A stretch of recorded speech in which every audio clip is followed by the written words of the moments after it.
Hi, this is Glenn. You're about to watch a bonus episode of The Glenn Show with University of Pennsylvania law professor Amy Wax. Unfortunately, Amy experienced some recording difficulties, which resulted in an episode that does not meet our usual standards for audio fidelity and clarity. And so we're posting it with subtitles under Amy's side of the conversation. We at The Glenn Show are supported almost exclusively by our Substack subscribers. In addition to all the content available to the public, full subscribers get early access to weekly episodes. They get the ability to post comments. They get monthly Q&As with me and John McWhorter. And there's also other exclusive content. So if you watch the show regularly, you might want to consider becoming a full subscriber at glennloury.substack.com or by clicking the link in the description. That's glennloury.substack.com. Hello, everybody. This is Glenn Loury, and you are listening to or watching or both The Glenn Show. I'm a professor at Brown University, host of The Glenn Show, and I'm with Amy Wax, who's a professor at the law school at the University of Pennsylvania, an old friend of mine and a frequent guest and contributor here at The Glenn Show, and a controversial figure. We'll get to that momentarily. An old friend of mine, Amy, I get criticism for calling you a friend. I get criticism for platforming you. Last fall, I gave a lecture at the American Philosophical Society, where I'm a member. And someone in the audience, I don't want to say who, a colleague of yours at the University of Pennsylvania, confronted me with the accusation that I was platforming the notorious Amy Wax. How dare I do that?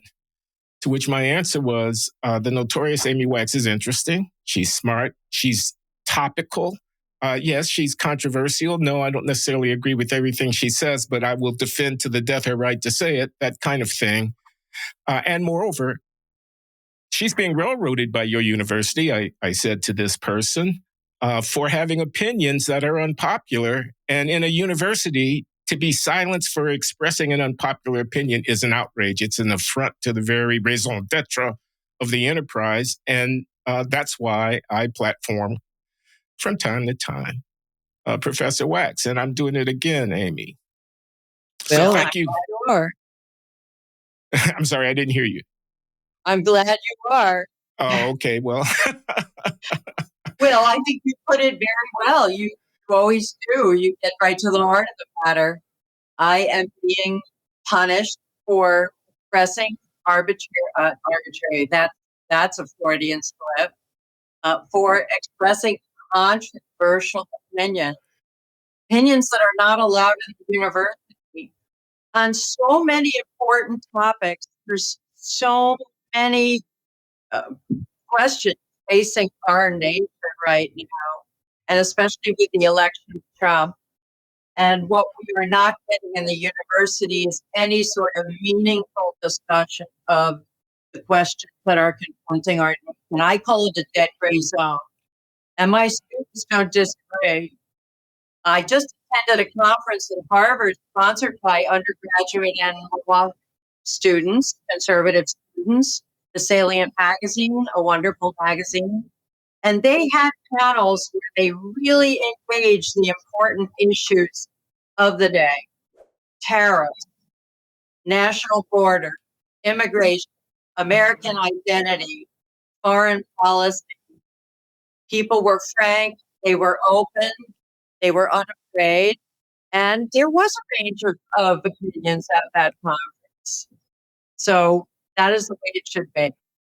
People should know that your punishment by the university as a result of a protracted procedure of assessment that was initiated by a complaint filed by your dean at the law school and processed through the university's administrative disciplinary procedures resulted in an adverse effect on your salary.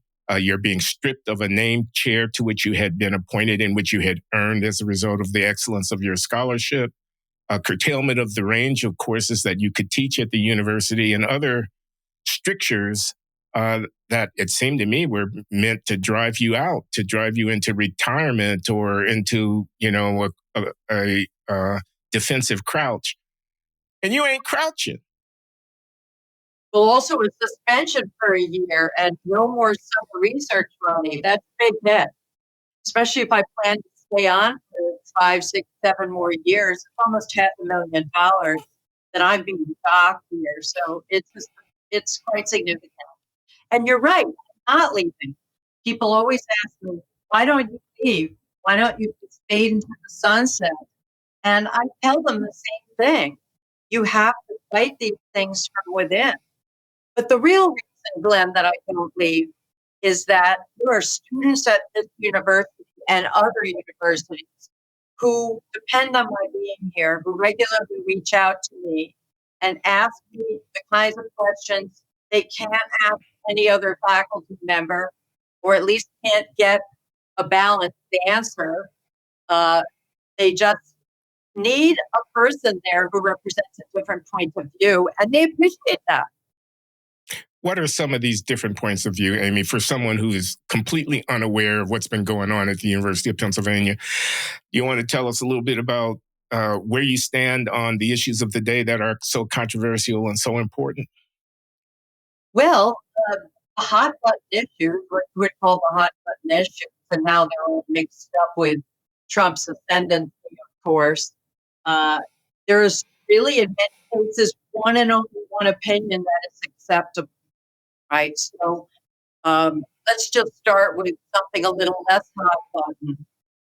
Every time a federal dollar is given out, it becomes an entitlement fund. We have people howling and screaming because the federal government wants to cut back on some of their grants, some of their programs, wants to question what these funds are actually going for, what they're needed for.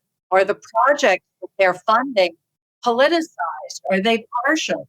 So let's just take medical research grants, right? Something I know a little bit about.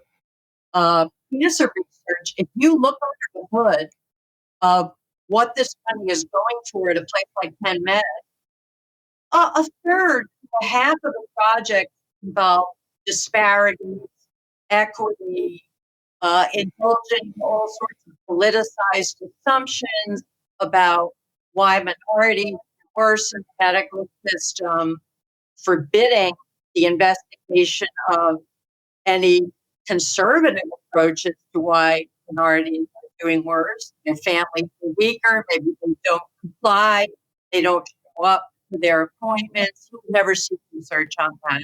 Okay, but the real issue, Glenn, is that the basic research, let's cure cancer, let's find new treatments, let's improve existing treatments. The research that they ought to be doing because they benefit everyone, they get demoted because there are all of these monies earmarked for fashionable and partisan projects. Now, nobody ever talks about that. Nobody in the university ever talks about it. And I think reducing the overhead amounts that Trump wants to give for NIH grants, for example, what he's really saying is, and I hear him saying, please give us an account of what you are using this money for. Of course, when you free up money with these big overhead grants, then the university can use its own money for DEI, climbing walls, therapy dogs, whatever it is they want to be using it for, supporting these undergraduate clubs. Taxpayer money is being expended here. Truck drivers and store clerks are paying taxes so that lavish, politicized institutions like Penn can spend federal money any way they want. So let's have a discussion about that. But I will tell you, Glenn, there is no such discussion taking place. There is no such discussion taking place at the University of Pennsylvania.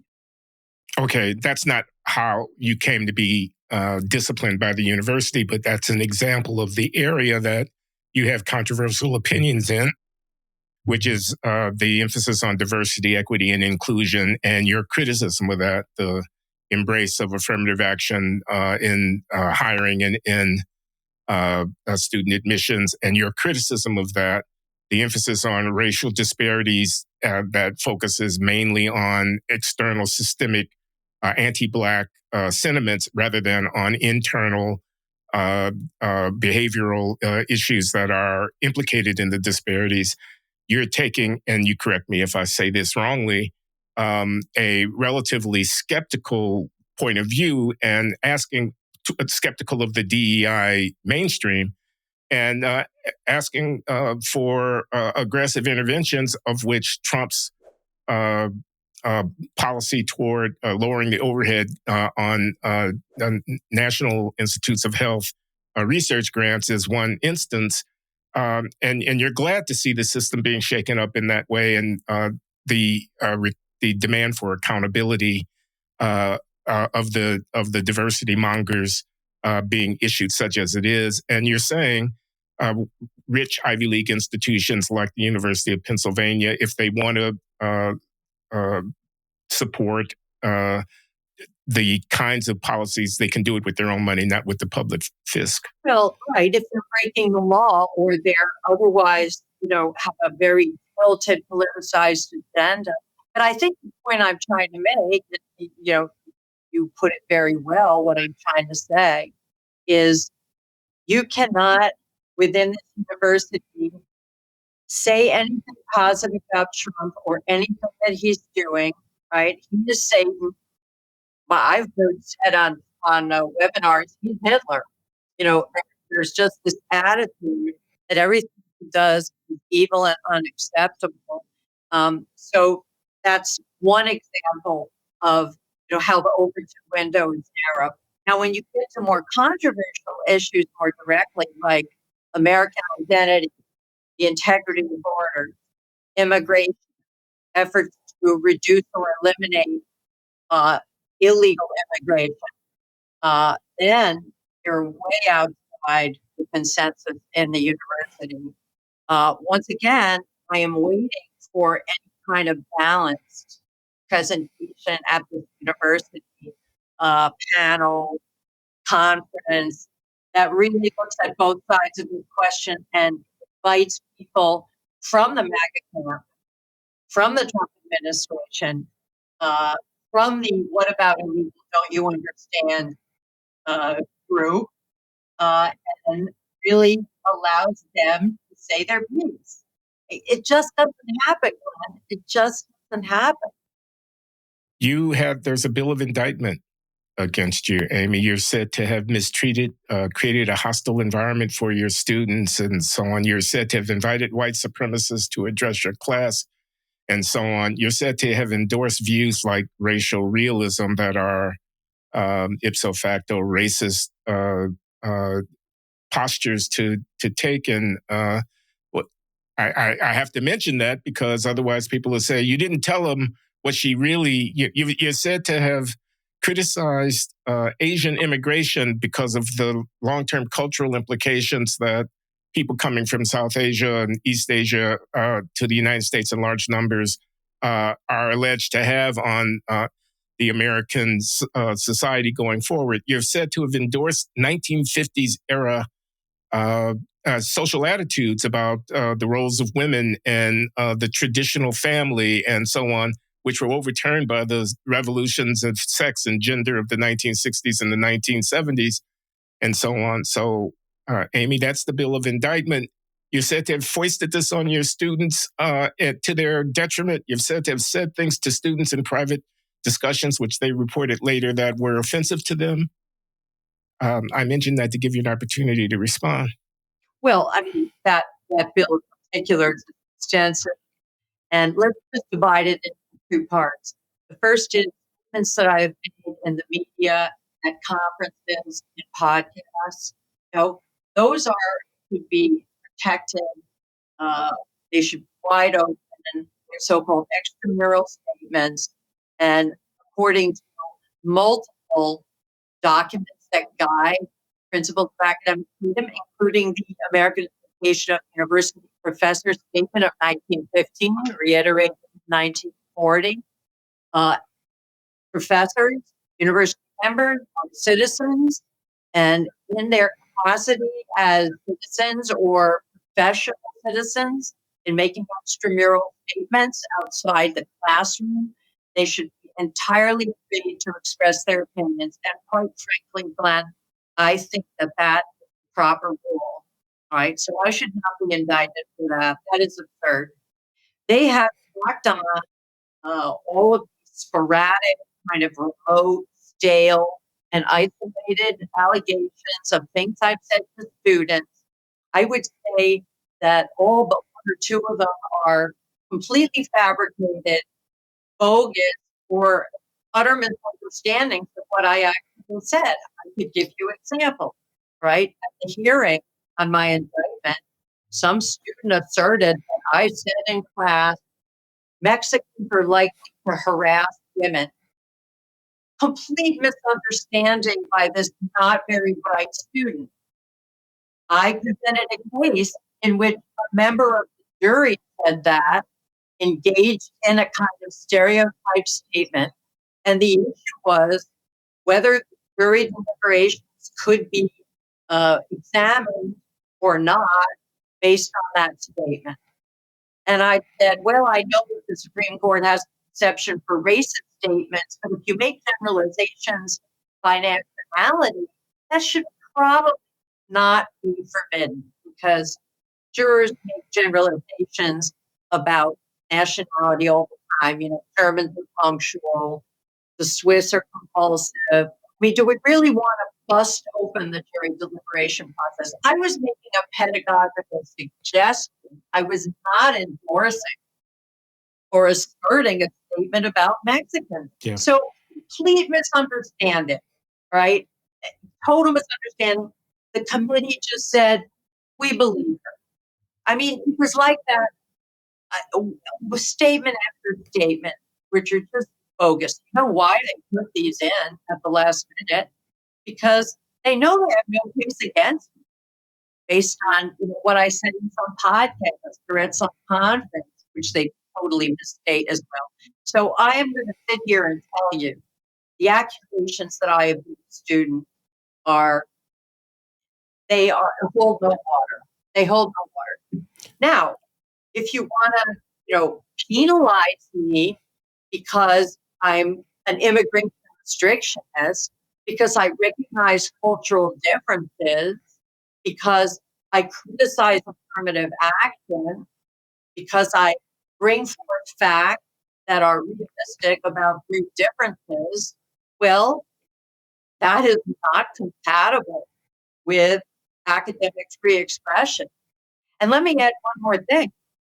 The students that I have encountered that sought me out, they are hungry to hear these points of view. They want to understand that there is an alternative to the propaganda and the brainwashing and the one-sided presentation that they've been getting since kindergarten. They're not drinking the Kool-Aid. They're not buying. At first, they're just curious. They want to hear another point of view. So students will contact me. I don't even know them. I've never seen them before in my life. Some student from Northwestern or UCLA will email me, can I Zoom with you? About what? Oh, about everything. About Trump, about gender, about our education system, about, race, about race realism, about American identity, everything that's on their mind. They're not getting it in school. You are said to have violated the privacy of students by speaking publicly about your experience in the classroom, where you report that in your experience, African American students in your civil procedure course tended to cluster near the bottom of the class. That is one of the bill of indictment items. What do you say to that? Well, I don't think that's a privacy violation, okay? It's a generalization based on, over 1,000 students, no name for name. And I said, hand it to, but tells you nothing about any individual student. Okay. But beyond that, Glenna, you've acknowledged this yourself.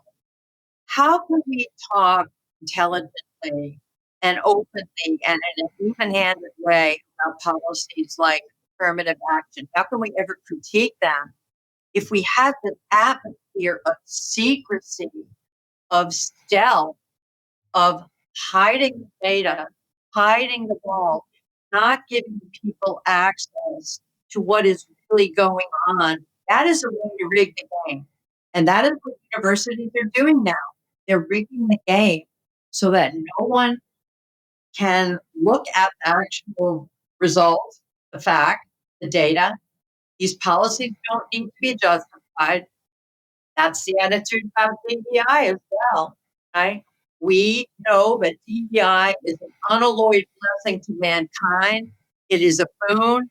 It has no deficits, no downsides, no defects. I recently heard this on a webinar from the Penn Faculty Senate. It's wonderful in every way. It benefits everybody, right? So how can we begin to refute that and present the other side if they control the facts, they control the data, they're secretive, they're sneaky, they're stealthy about everything they're doing, right? If they really believe in what they're doing, they shouldn't hide the ball. They have nothing to hide. I think this whole confidentiality thing it's just a cover for lack of accountability. Let me expand on this point. You have affirmative action in the form of admitting students by race with lower test scores if they come from disadvantaged minority groups, if they're Black and Latino. You know, as a matter of fact, that the test scores are correlated with the performance of students after admission. That's why you use the test scores to screen who you admit. So you do that in the interest of diversity, and you compose a class in which the minority students, the Black students, on average have lower test scores, and they sit in the same classroom with those of other groups who have, on average, higher test scores. Then we find at the end of the day that their performance, on average, differs in a way that is commensurate with the difference in their test scores. You then report that fact, and you're called a racist. That's what you mean by hiding the ball, by refusing to be candid with people about the obvious implications of your policies, rather than defending your policies by saying, in effect, that's okay that they have lower academic performance after admission. We can live with that because the value of the diversity objective trumps the consequences of the admissions policies necessitated by the diversity objective. That, to me, is corruption if it's allowed to color the public communications of the institution, which should be held accountable for the consequences of what it does.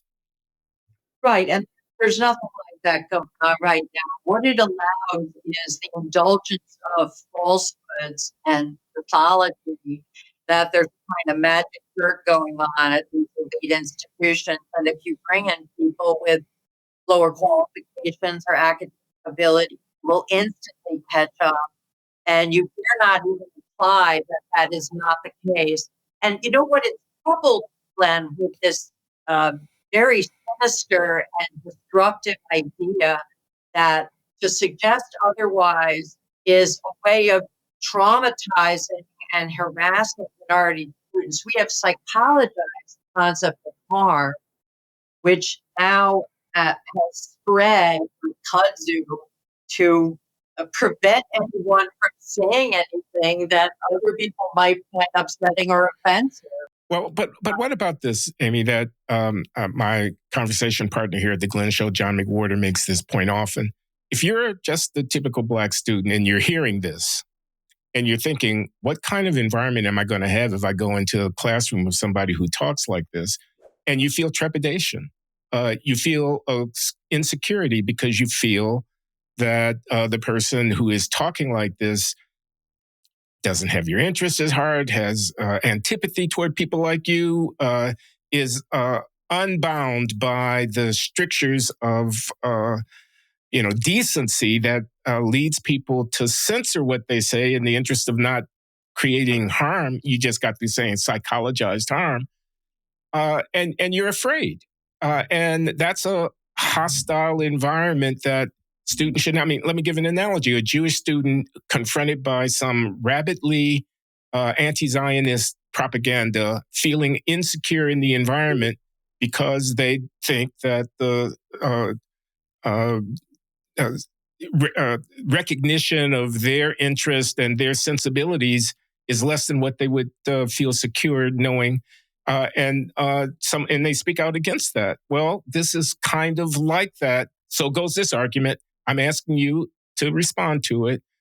For the Black student confronted with racial realism. Racial realism in a typical Black student's mind might be something like, we're inferior. She thinks we're inferior. I don't feel safe in her classroom. What do you say to that? This whole discourse of safety, of fear, of psychological trauma, of believing that someone is going to be prejudiced against you. I mean, this is an all-powerful instrument, Glenn, to shut down any sort of recognition of fact, the simple facts of race realism, right? And the expression of any opinion based on that fact. And to that extent, I think is destructive. I think it is pernicious.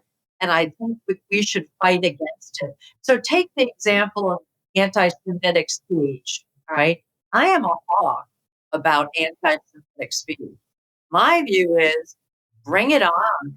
I want to know what these people think. I want to hear what they have to say. And if I'm upset by it, I just have to armor myself and get a stiff spine and a thick skin, because that is what's necessary, not just in an academic institution where we're trying to get at reality of the truth, but in a democracy where people are going to have different views and opinions, and we can't be shutting down individuals whose positions we find offensive or upsetting. I'm sorry, that confers upon people too powerful an instrument, which destroys the fundamental premises of democracy as such. So I absolutely give no quarter to that kind of objection. Now, what do we do with all those feelings and all those attitudes? We have an academic administration and a society at large that encourages and indulges this kind of thin-skin sensitivity. What I would like to see, and we used to see it in the good old days, is academic administrators. I'm thinking of one of our old dean of students, who I greatly admire, who say to their students, look, she's a professional. There's no evidence that she's discriminated against you. And there is zero evidence that I've discriminated against any student. They've looked for it. They've done an investigation. Zero. Okay. Your fears are unfounded. And you have to distinguish a set of different opinions based on facts, right, from this person as a teacher and a professor. She, and I will tell you, I do view every student as an individual, and I engage in blind grading. That's the rule. I only find out later the grades that my students get, because I have to recommend them. I have to know how they did, but I don't know their identity at the time that my grades become final for them. So I can't be biased against them. That's a fact that Penn has never mentioned, right? Just refused to say anything about the fact that they have blind grading and that the fears and accusations that I'm going to discriminate against students have no foundation whatsoever. It's just a weapon, right? It's a weapon to drive out people whose positions and opinions you don't approve of and you don't like. I think minority students have to face reality.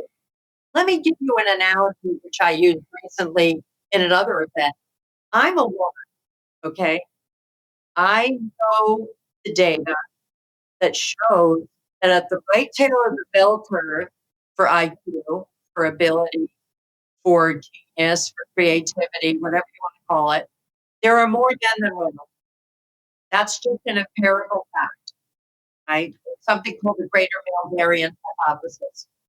So you get out there, IQ 145, 150, the professors in the Harvard physics department or whatever, they're going to be predominantly male. My chance of being in that group is smaller. Now, do I lose sleep over them?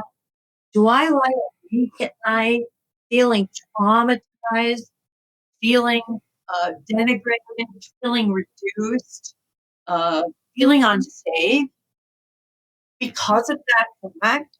No. Hey, there's nothing I can do about it. Okay, it is what it is. I am an individual and I have to use my talents to their best effect. And that is my duty. That is my mission. And I will do that. 2 points on that very specific observation. One is Larry Summers got run out of town on a rail for making the same observation casually in a seminar at Harvard. People can look that up. And the other is there are two tails to that bell curve. And the greater variance means that the tails are thicker on the right, but also on the left. And the overrepresentation of men amongst low IQ people who behave in ways that are socially destructive and end up in them getting imprisoned is also a social fact that you don't hear very much complaint about from the people who ran Larry Summers out of town on a rail. I'm just saying. And I don't spend a lot of time or a lot of sleepless nights, being proud, swelling with pride, because there are fewer of my type on the lower end of the bell curve. Neither do I. Listen, Amy. Either. You're pushing back. I gather that you're bringing a lawsuit, and I want you to talk about it. Against the University of Pennsylvania for discriminating against you. You can tell us the details about that. But I want to give my audience an opportunity to know what you're doing in defense of your legitimate rights to have an opinion. Well, when my penalty became final, which did finally in September, when, by the way, it started this year, so it won't go into effect till July, even though, of course, I am a menace to society. But just for what performance this is, but that's an aside. Shortly thereafter, actually, after maternity year, I filed a lawsuit in federal court in the Eastern District of Pennsylvania, and I looked multiple counts. One was civil rights violations under Title VI of the Civil Rights Act and Title VII and Section 1981. What does Title VI say? It says that all institutions that get federal money have to pledge not to discriminate on the basis of race. And here's my contention, and I think it's very, very valid, and it flows part out of the events of October 7th. After October 7th, there were multiple individuals at Penn who demonstrated in favor of Hamas, who said many, frankly, anti-Semitic and certainly anti-Israeli things. And I don't want to get into an argument about what's anti-Semitic or not. Who said very harsh things about Jews. There was one professor at the Annenberg School who penned some cartoons that showed Jews drinking Palestinian blood right out of the Protocol Elders of Zion, a very common anti-Semitic trope, showed all sorts of bloody and genocidal things, used images from concentration camps to accuse Israel of running concentration camps and many genocide against Hamas. So all of these sort of cartoons. This cartoonist, his name is Twain Booth, although the university expressed its approval of what he was doing, did not move to sanction or punish. Indeed, invoked academic free expression and their commitment to academic free expression to refuse to sanction him in any way. Meanwhile, things I've said, which are harmful to other minorities, Black, certainly offensive, and of course, offense equals psychological harm. We know that. That's the theory. I am brought up on charges. I am adjudicated to violate Penn rules. Those rules are never named, right? And sanctions are imposed on me. In other words, I am. And our contention is this is racial discrimination because Jews are considered a race for purposes of the civil rights laws. If you criticize Jews, you're treated better than if you criticize Blacks. That is our contention in a nutshell. And that is discrimination. You're treating one group better than another. You're more protective of one group than you are of another. And the persons who are speaking bear the consequences.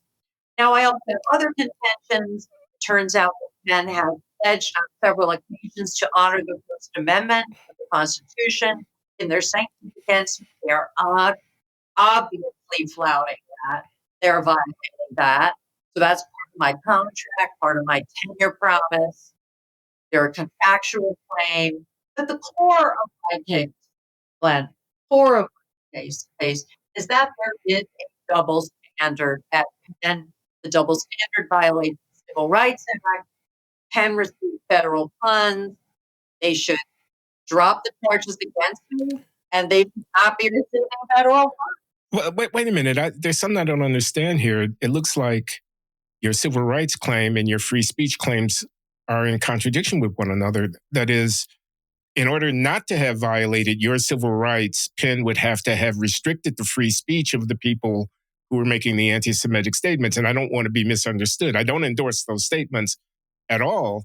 I'm simply saying the very claim that you're making to be free to say what you want to say about racial realism ought to be interpreted to, under an equal treatment standard, allow for the statements of people about Zionism or Israel.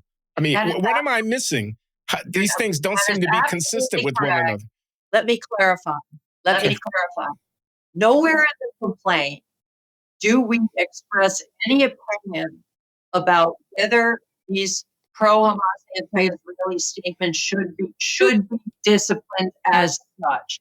Here is our contention, right? Whatever you do, discipline or no discipline, apply it even-handedly. Whatever standard you adopt, and we never recommend adopting a restrictive speech standard. We never endorse that in the complaint. We just say, if you're going to give them a pass, give me a pass consistently. And that is my personal position, right? My personal position is they should be allowed to say those awful things, and I should be allowed to say those quote unquote awful things. I see. That's interesting. That's really interesting. One standard, not a double standard. And of course, Penn applies a double standard. This is just the tip of the iceberg. I mean, I can't escape the irony. I mean, it's interesting and it's ironic. Amy Wax using civil rights laws to defend her right to be against affirmative action or against unrestricted immigration. Okay, Amy, you got anything else you want to say about this situation? What's the timeline for the lawsuit? How is Penn responding and so forth? Well, I have two things to say. First is just what the timeline is, what the expectations are. Because we're in federal court, one has 60 days to respond. So their response is not due until mid-March. Now, we have filed for something called a preliminary injunction. We have asked the court to suspend my suspension. That is not suspend me until we resolve the entire case. Why? Because once they suspend me, there's really no effective remedy for that suspension. And it happens, it's over. Can't really be compensated monetarily in any meaningful way. Now, we haven't asked to suspend my pay cut because under remedial principles, that's something that can always be paid back. I will note the irony, though, that when Trump tries to cut overhead payments to universities, he gets preliminary injunction out of some Massachusetts judge who should never give it to him because he's not entitled to not entitled to an injunction for money. All right, that's an aside, a little legal aside, just shows you how the double standard is everywhere. But the second thing I want to say is, what's going on right now is really bigger than me. And it is that Penn violates Title VI and their obligation not to discriminate under the civil rights laws and under the Harvard affirmative action standard for discrimination, right? They violate it every day in every way. Like they violate it in admissions, in hiring, in programs in the med school that give special treatment to Black applicants. It's all over the place. And they arrogantly assure us that we represent virtue incarnate and that the Trump administration has no right to question them or to even suggest that they don't deserve hundreds of billions of dollars in federal funds. They get almost $1 billion in federal funds a year, right? So the Trump administration is, to their credit, and there was just an executive order the other day, taking a hard look at our entire education system under Title VI. If you receive federal funds, no, you can't do exactly what you want. No, you are not the final arbiter of what is permissible and impermissible. By accepting these funds, you make a faustic bargain. We decide whether you're in violation of the civil rights laws, and you have to be accountable to us. Now, I have taken the position, and I know people going into the Trump administration. I've had several conversations. I take the position that the administration has enough facts to justify cutting off these, elite colleges' money, federal money, tomorrow. And that's the job. You're not worried about the damage that could be done to the research infrastructure of the American universities, which at the top end are the greatest on the planet, and produce valuable scientific advancements and so on. This infrastructure is of great importance to the future of the United States as a technological powerhouse in competition with the Chinese and so forth. Are you not worried that you can, as it were, throw the baby out with the bathwater, make a cultural argument, too much DEI, into a cutting one's nose to spite one's face kind of undermining of the integrity and effectiveness of the American research empire? I mean, we're the leader in the planet. We're at the places like Penn about doing damage to that. Well, two responses to this, and they are related. Okay, let's just leave aside the cutting of the overhead, because as I suggested, that's related to a lack of accountability, shifting funds that are freed up to do other things, right? The university seems appropriate. Let's leave that aside. I am talking about the obligation under Title VI of the Civil Rights Act as a condition of receiving federal funds of abiding by anti-discrimination laws as the administration interprets them and as the courts interpret them. So you're not throwing out the baby with the bathwater. At most, you're suspended payment of those funds for a while. We're talking about wildly rich universities here with enormous endowment. They can go along on their own money for a considerable while. They don't want to spend it. They want to spend our money. That's understandable. But they would not have to cut anything. They have enough to keep going. And anyway, nothing is stopping them from proving that they are in compliance with the law. Prove that you are abiding by the civil rights laws. And if you're not, change your ways, comply with the laws, and you can get the money back. Help me understand, how is a physicist running an experimental laboratory somewhere at Penn or Harvard or Yale violating civil rights laws when they take the 68 or 70% or whatever it is overhead monies and use them to support the administrative infrastructure of that research enterprise? Well, unfortunately, they're violating civil rights laws by being in a university that discriminates in many ways. There are court cases that say that if institutions violate Title VI in any way, then no part of that university can get federal funds, right? So that's the law, for better or worse, and it's in place in order to keep these universities from shifting around funds, you know. So the physicists may not be violating anybody's civil rights, but somewhere in the university, and where is that? There are court cases. I researched the names of those cases, but the Supreme Court has and the lower courts have stated, and this was favored by liberals and progressives, right? Because they didn't want any part of the university or institution to get federal money if some corner of it, could isolate itself and violate the law. They thought this was a great thing, but now that they're not support, they don't like it. Okay, but there's more to it. You could say, well, how does a physicist running a technical experiment violate civil rights laws? Right. Open up the hood and see what the conditions on physics grants are and how physicists get hired and the DEI pledges that they have to fill out and sign, right? And the DEI impact that they have to explicate when they apply for those grants, and the accrediting institutions that look at their department and ask, what have you done for DEI lately? How are you advancing diversity, equity, and inclusion? What Black physicists have you hired? Let's look at your graduate students. That comes on. And you're saying this kind of concern about diversity is violating the rights of non-minority researchers, students, or whatever. That's the violation of civil rights that's triggering the sanction that you endorse? Well, there are violations of that type in many parts of the university, all right?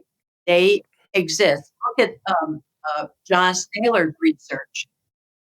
I mean, when you apply to graduate school, when you apply for a grant with the federal government, there is always this diversity part that has to be filled out. Zebrafish. I mean, it's the most completely technical areas will require a diversity type statement and an accounting of the demography of your department and the like.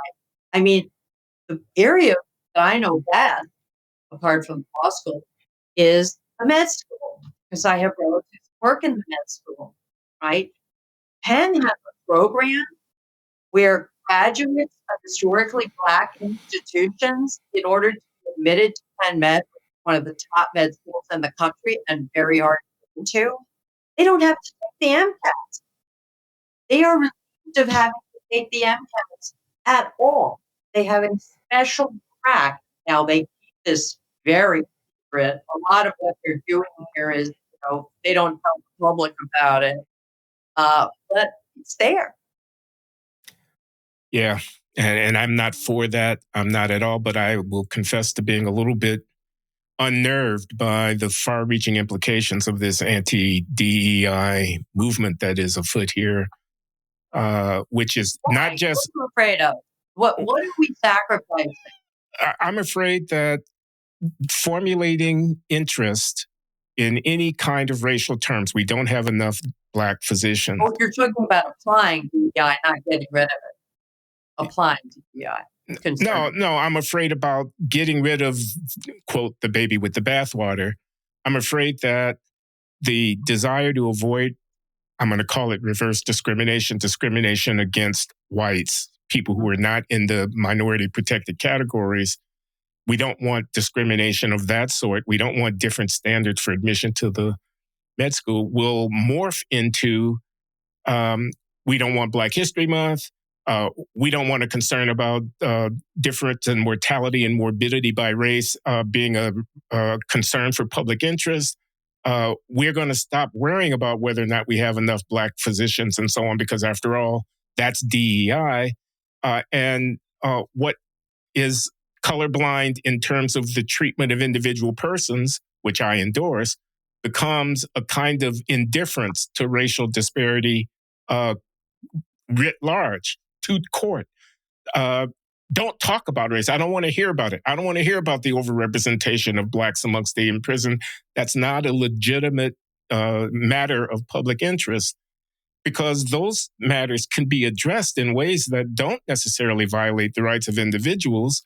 One can, for example, put more emphasis upon medical research in areas that are of value to everybody, but that are particularly important. If I knew more about medicine, I'd be able to give chapter and verse.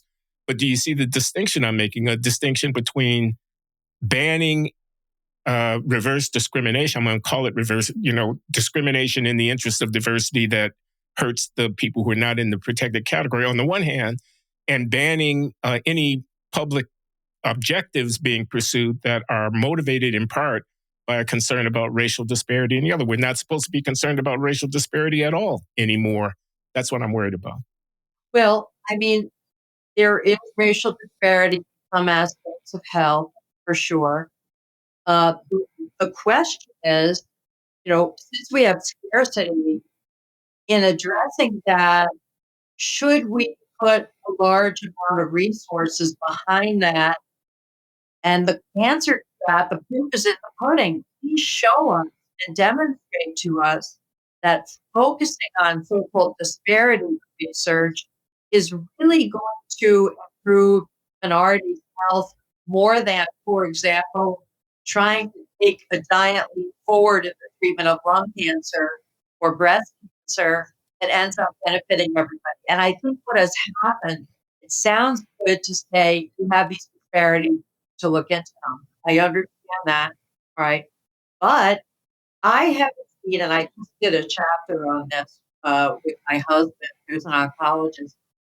The evidence that disparity research as such has yielded real gains is minimal to none. Minimal to none. The question really is, where should we be focusing? And the other problem with disparities research, okay, is that it's highly politicized. And that tends to result in laxity towards studies that are not very well designed, that don't have good controls, that are not very good. I'll give you an example, something called the concordance theory. So you may have heard of this study out of Oakland. It is endlessly cited.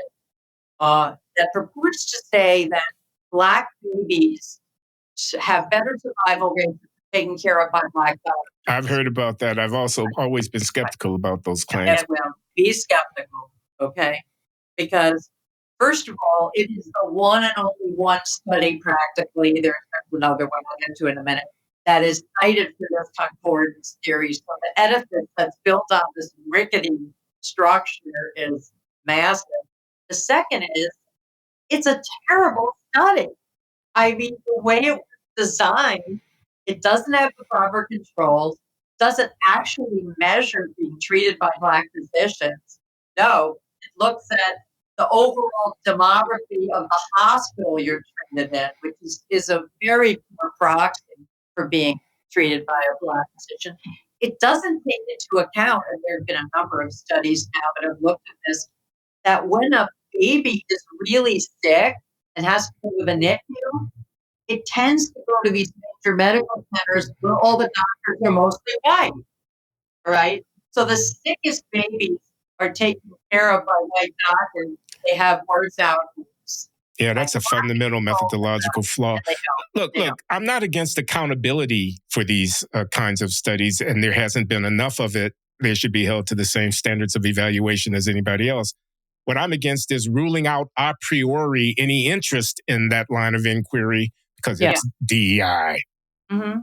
Well, I think you're right about that, but I think what's happened, certainly under the Biden administration, right, is that the pendulum has swung way over, and a huge chunk of these grants are going for disparities research. It's all the rage. It's incredibly fashionable.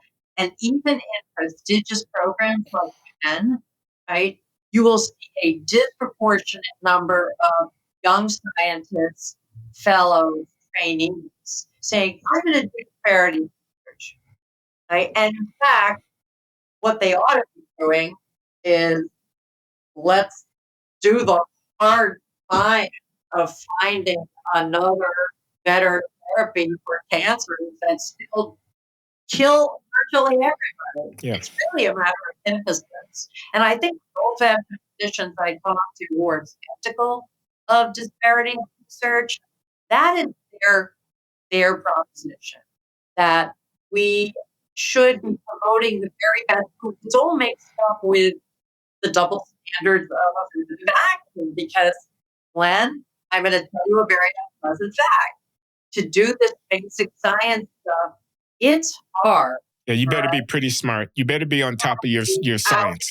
Three standard deviations out there. And a little bit of statistical sophistication wouldn't hurt either. Okay, Amy, you got a final word on this stuff as we close? Well, wish me luck. I do. And I'm staying inside the beast because I'm here for the students and they're hungry for different perspectives. I can tell you that. Some of them anyway, not all of them, of course.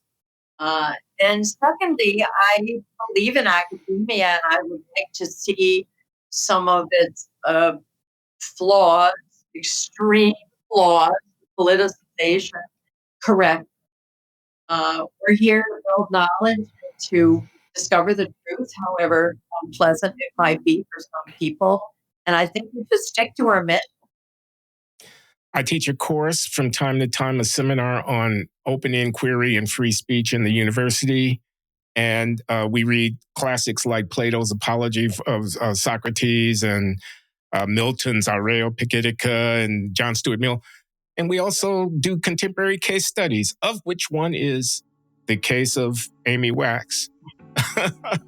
Okay. So you made the reading list, Amy. Thank you. I'm honored. This has been Glenn Loury with Amy Wax at The Glenn Show. Thanks for listening. Thank you.